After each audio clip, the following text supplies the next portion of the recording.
하나님 말씀 봅시다. 마태복음 11장 28절부터 30절까지 말씀. 수고하고 무거운 짐진 자들아 다 내게로 오라. 내가 너희를 쉬게 하리라. 나는 마음이 온유하고 겸손하니 나의 멍에를 메고 내게 배우라. 그리하면 너희 마음이 쉼을 얻으리니 이는 내 멍에는 쉽고 내 짐은 가벼움이라 하시니라. 아멘. 이 말씀의 축복과 은혜가 저와 여러분과 우리 가정 안에 충만하게 되기를 예수님의 이름으로 축복합니다. 오늘 28절에 보면은 수고하고 무거운 짐진 자들아 이렇게 말합니다. 그리고 내게로 오라 이렇게 말씀하시는데요. 여기 수고하다라고 하는 말은 헬라어로 코피아노라고 하고요. 이거는 그냥 수고하다라는 뜻이에요. 근데 무거운이라는 말은 좀 달라요.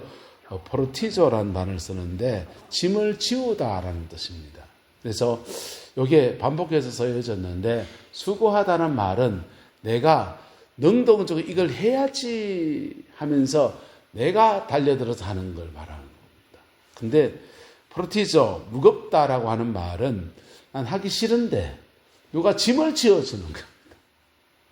난 하기 싫은데 근데 억지로 해야 되는 거. 이게 수동태, 능동태예요. 그래서 수고하다는 말은 내가 열심히 해서 내 가족을 먹여 살려야지, 인생에 이렇게 살아야지 할 때 코피아노를 쓰고 포르티조, 짐을 지우다. 이거 네가 짊어져 하는 거 있습니다. 인생살이에 두 가지 짐이 있죠. 주님은 이 두 가지 짐에 대해서 말씀하십니다. 수고의 짐을 진 사람과 무거운 짐 진 사람들. 어떻습니까? 여러분의 인생은 어떤 짐을 지는 것 같습니까? 근데 수고의 짐을 진 사람도 있고 무거운 짐을 지기도 하고 때로는 이 두 개가 막 겹쳐가지고 그냥 막 처음에 그냥 내가 자발적으로 수고했는데 하다 보니까 그냥 막 계속 무거운 짐이 되어버리는 그런 일들도 우리에게는 있습니다.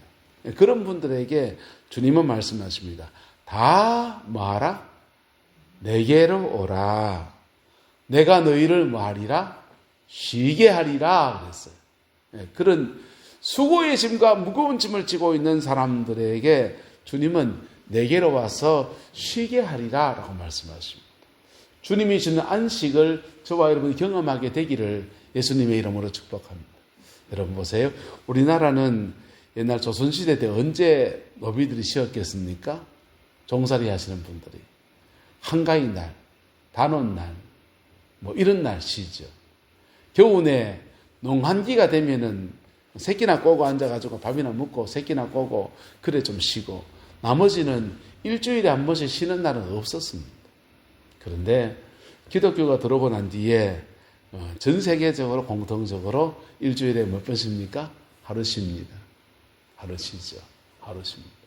농촌에는 내가 누구 하지 않아도 다 일했는데 주일이었어요. 막 일했는데 요즘은 문화가 많이 달라졌습니다. 구룡포에서 보니까 토마토 농사 짓는 분들이 일요일 쉬더라고요. 예수 안 믿어도. 왜 쉬느냐? 택배가 안 나가요.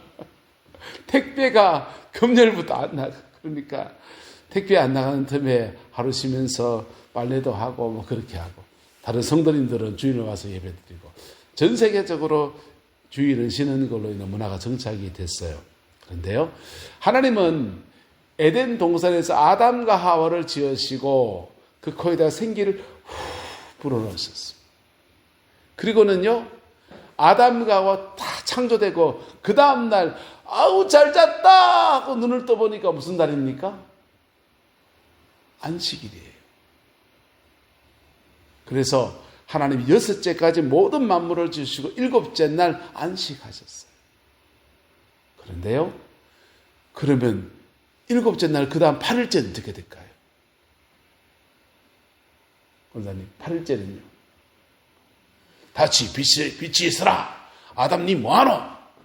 그래가 하나님이 아담이 흙까지 오면 하나님은 막 빚어가 만드시고 그래야 됩니까?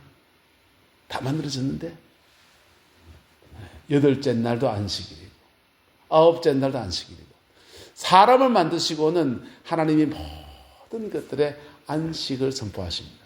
할렐루야.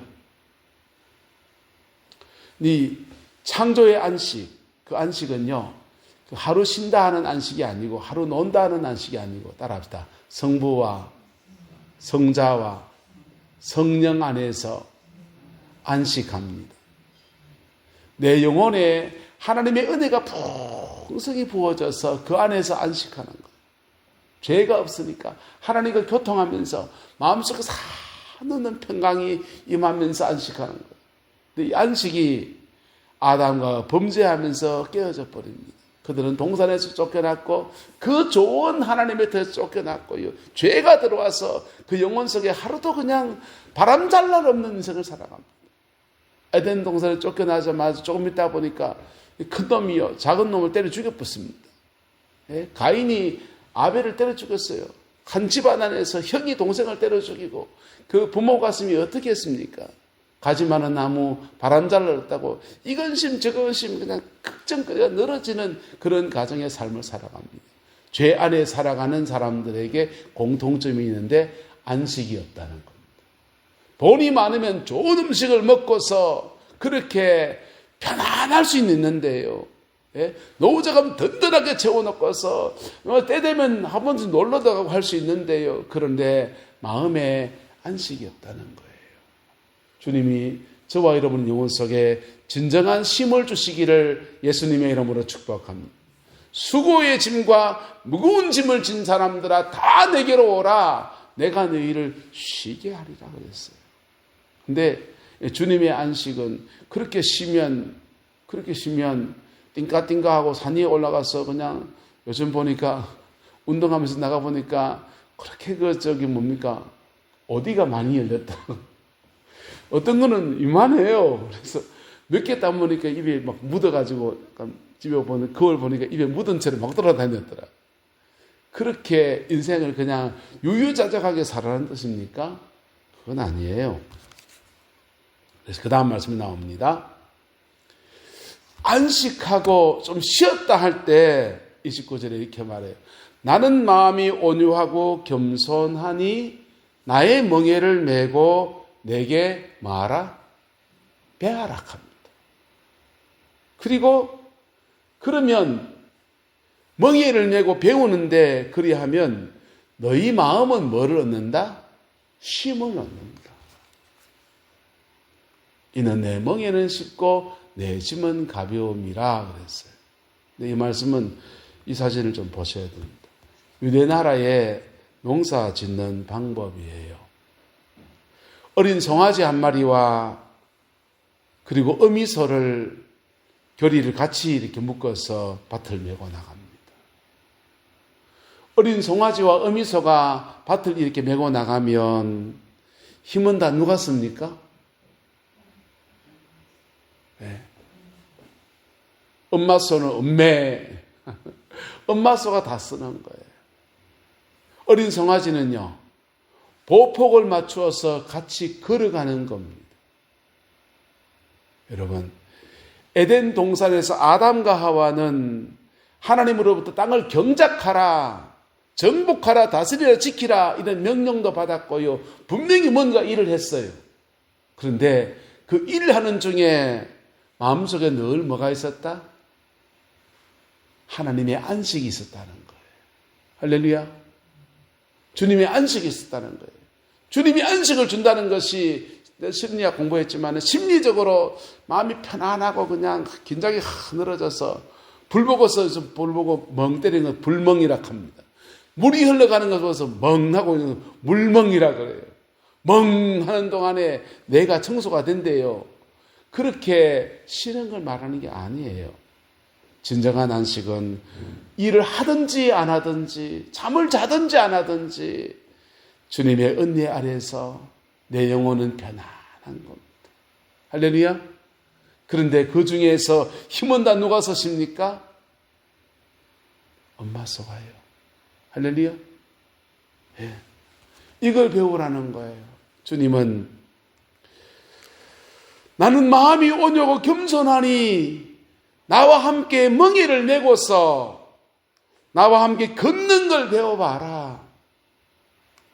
그러면 밭은 갈려져 있는데 엄마서 같이 걸어가는 요즘에 같이 걸어간 것밖에 없는 것 같은데 밭이 갈려져 있고 네가 짊어져야 될 수고의 짐도 무거운 짐도 넉넉히 기쁨으로 감당해내는 은혜들이 그렇게 부어질 거다라고 하는 것입니다.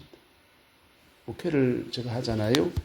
목회를 하는데 이 은혜를 잃어버리고 때로는 저도 목회를 하는 그것이 수고의 짐과 무거운 짐이 될 때가 있을까요? 없을까요?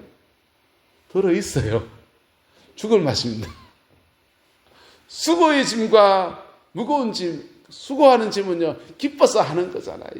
기뻐서. 보람차고, 그냥. 때로는 의무감 속에서 하고 있는데, 이거 내가 언제까지 짊어지고 가야 되나, 이런 생각들을 할 때도 있거든요. 근데요, 주님은 우리한테 네 짐 다 벗어줄게. 그래 말씀 안 하십니다. 짐을 지는 다른 방법을 말씀하시는 거예요. 옆 사람 축복합시다. 일머리가 터야 됩니다.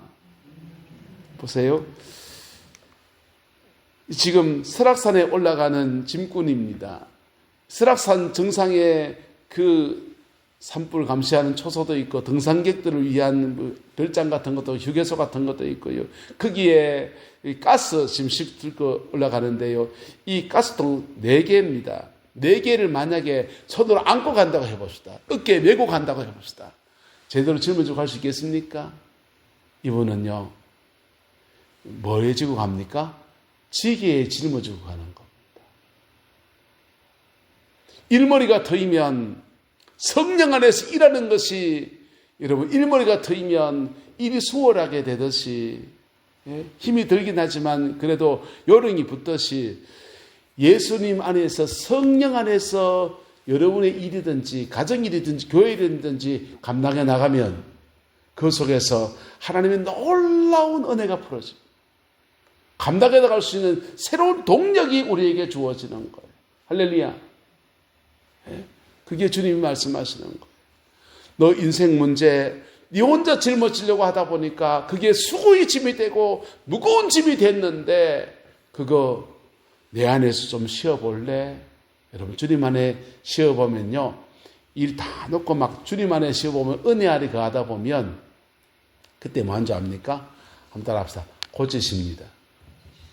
사람들의 상처받은 거, 어려웠던 거, 괴로웠던 거, 마음에 주님의 안식 안에서 나를 고치는 시간을 막 허락하세요. 고쳐지면요. 그 다음 멍에를 메고 내게 배우라 하십니다.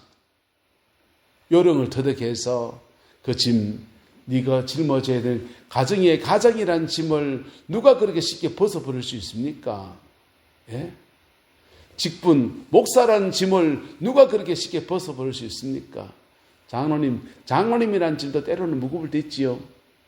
장로란 짐을 그걸 누가 그렇게 벗어버릴 수 있습니까?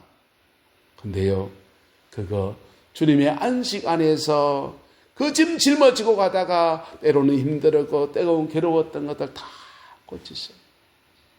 안식 안에서.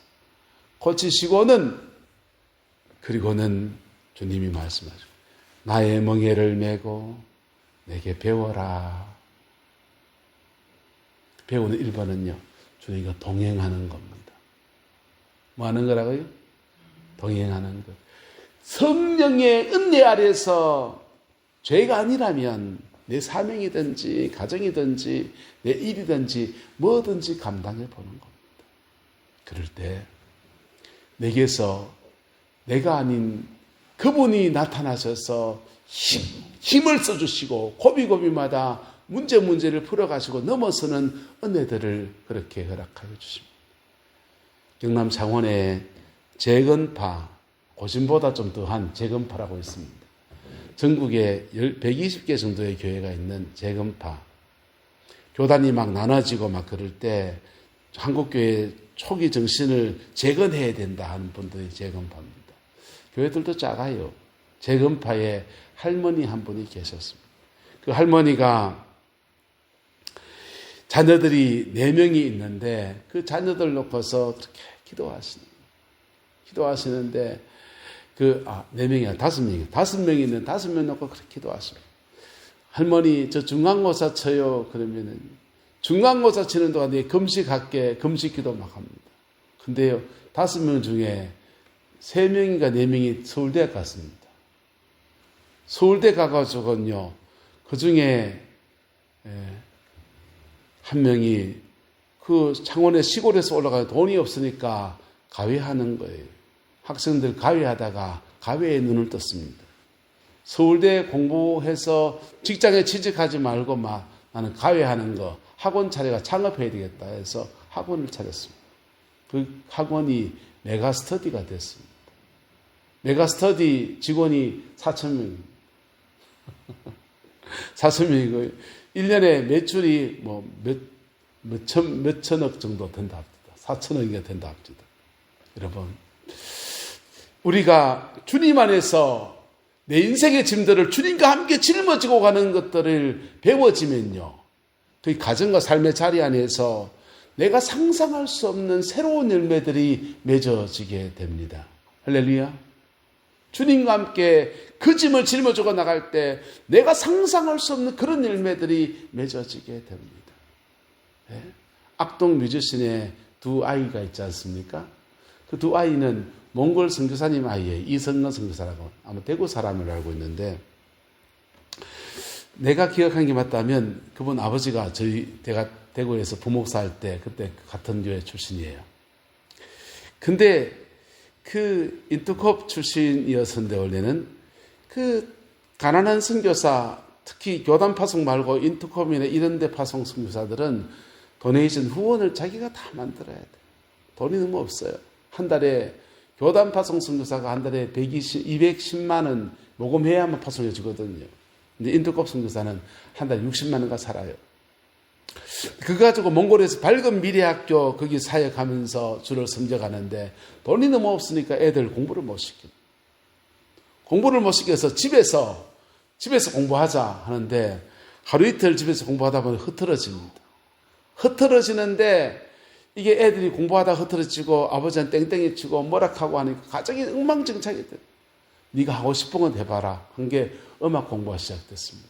원래부터 거기 밝은 미래학 찬양도 했던 사람이니까 찬양하고 기타 치고 그래 해나가는데, 하나님 안에서 주님과 함께 멍에를 지는 것들을 배워가니까 그 아이들 속에 엄청난 창조성이 나오는 거예요.